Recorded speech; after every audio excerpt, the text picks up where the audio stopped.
Bonjour, donc la deuxième vidéo, la deuxième vidéo sur le M221. Je vais essayer de la faire un peu courte pour pas que ça soit bloqué. Alors, on est parti. Normalement, la vidéo elle est synchro. Je rouvre mon projet. Donc, on ouvre le logiciel, on arrive là. Donc, la configuration, on en a parlé. La programmation, je vais pas trop revenir dessus. Je vais configurer tout ça pour mettre ça en route tout de suite. Mise en service.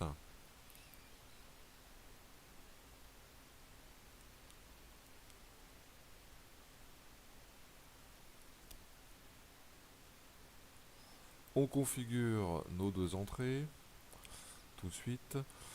On démarre le contrôleur. Oui, oui, on va lancer. Hein. Hop, c'est parti. On est en route. On retourne sur la programmation. Donc je vais configurer mes fenêtres. Donc je vous rappelle la table d'animation. Donc on va aller chercher ça dans les outils. Là, c'est parce qu'elle est enregistrée, sinon on peut la créer. Voilà. J'affiche la fenêtre de trace que je vais déplacer ici. Et je vais contrôler que ça décrasse pas. Alors, excusez-moi, je configure un peu. La capture de fenêtre. Donc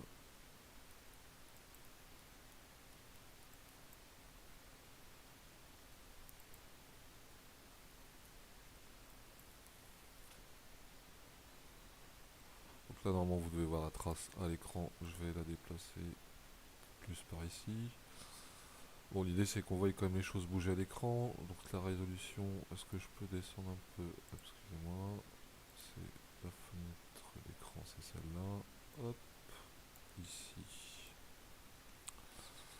On va essayer de mettre ça là. Voilà. Donc là c'est configuré, c'est parti. S'il me reste une à ajouter, c'est le contrôleur pour que vous voyez les manips enfin le contrôleur sur l'interface de debug. Celui-là ajouté, ok. Donc là normalement il doit apparaître à l'écran si je le rajoute. Je laisse cette taille là. Je vais juste le déplacer par ici. Ici, là il y a de la place. Voilà. On est reparti, je suis désolé, ça prend un petit peu de temps. Alors, la trace du logiciel, voilà. Alors je vais mettre en route la séquence de test. Donc là c'est animé.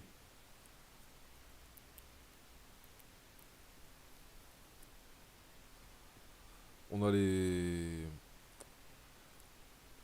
comment dire, les entrées et sorties qui sont activées. On va partir sur la séquence de test. Je lance ma trace. Donc la séquence de test, je vous rappelle, on fait la demande. Demande de test prise en compte par l'automate. Ça sonne différemment, ça se met à sonner. La personne va aller sur la machine à tester. Elle arrive sur la machine à tester, elle ferme sa vanne d'isolement pour la rampe de pression.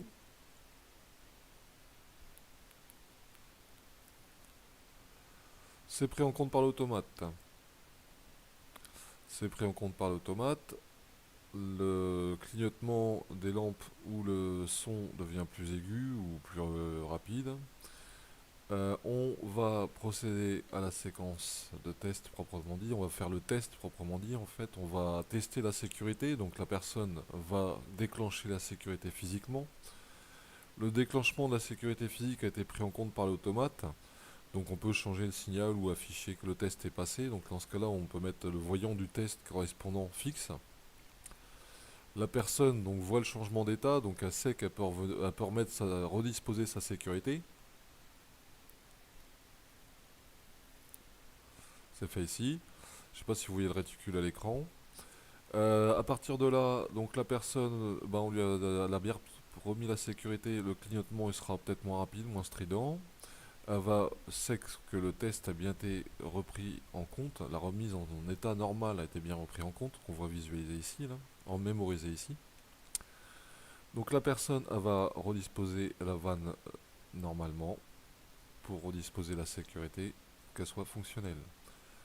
À partir de là, la personne, la tempo elle est toujours en route. Il y a une tempo d'1 minute 30 pour faire le test. La tempo elle est toujours en route. La personne va arrêter la temporisation en appuyant sur le bouton fin du test. Donc là, elle a fait un seul des tests. Voilà. Elle a fini son test. Maintenant, on va passer au test suivant.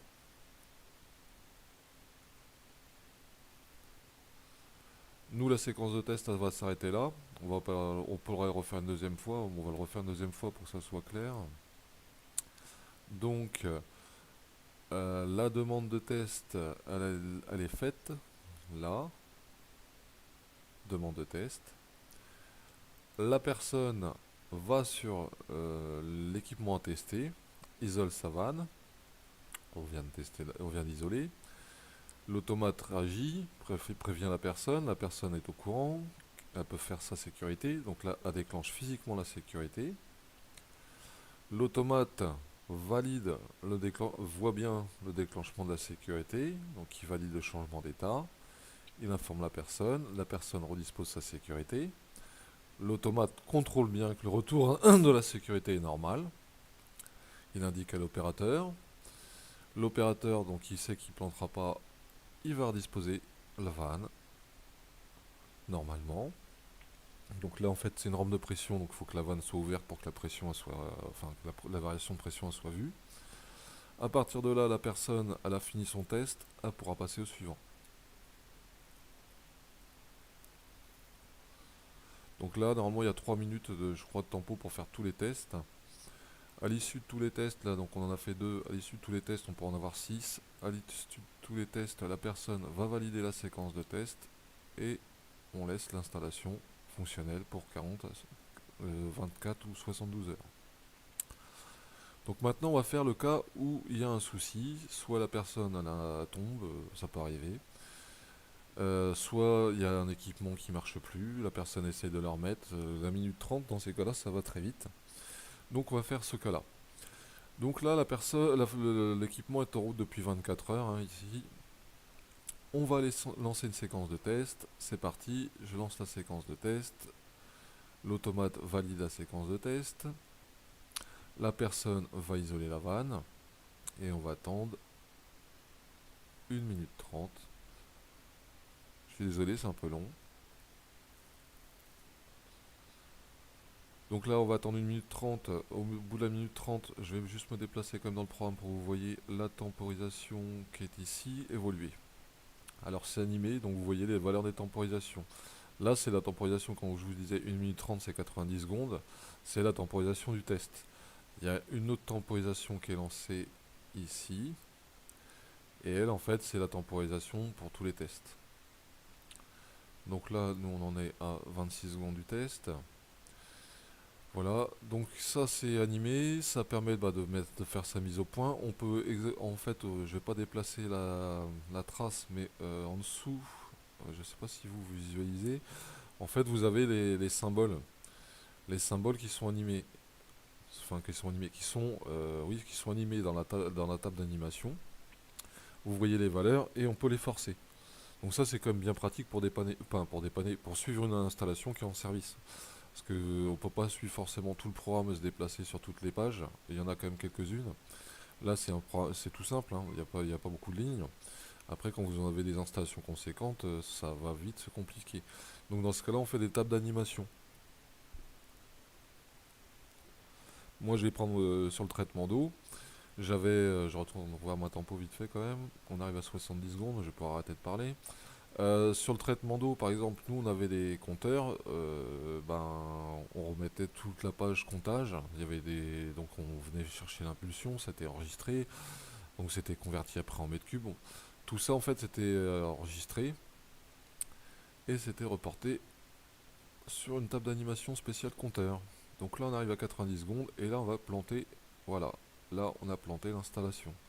La personne en fait elle a pas disposé sa vanne, hein. Depuis tout à l'heure la vanne a été isolée. D'habitude en fait on fait le test, on isole, on fait le test, on remet la sécurité, on remet la vanne. Là il n'y a rien de fait, donc le système il a planté. Voilà. Donc c'était la deuxième vidéo sur le M221. C'est pour vous montrer en fait qu'on peut faire, en fait on peut programmer la machine, on peut la tester avant d'être sur site. C'est pas forcément évident, mais pour quelqu'un qui a fait le programme, normalement, il arrive bah, il peut dépanner comme ça. Voilà, bon courage.